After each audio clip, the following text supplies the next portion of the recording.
আমরা যারা ব্রাহ্মা মুরগি পালন করি তাদেরকে যদি জিজ্ঞাসা করা হয় ব্রাহ্মা মুরগি কুচে বসে কিনা, উত্তরটা কি আসবে আসলে? আসসালামু আলাইকুম শৌখিন মানুষজন, কি অবস্থা সবার? পেটস অ্যান্ড হবিসের আরও একটা নতুন ভিডিওতে সবাইকে স্বাগতম। তো আজকে আমরা সবাইকে এটাই দেখানোর চেষ্টা করব যে ব্রাহ্মা মুরগি আদৌ কুচে বসে কি না। আমি জানি না এর আগে কখনো আপনারা এরকম ঘটনা দেখেছেন কি না, তবে আজকে আমি আপনাদেরকে দেখাতে চলেছি ব্রাহ্মা মুরগির কুচে বসার ভিডিও। ওই যে আপনারা মুরগিটিকে দেখতে পাচ্ছেন, এটা হচ্ছে আমার ব্রাহ্মা মুরগি এবং এটা ডিম পাড়ার জন্য বসে আছে।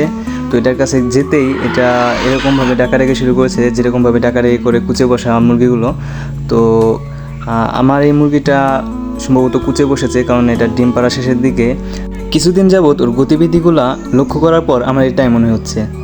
আমি আর একটু পর্যবেক্ষণ করে কিছুদিন পর আমি আপনাদেরকে আবার আপডেট দেবো এটা সত্যি কুচে বসেছে কিনা।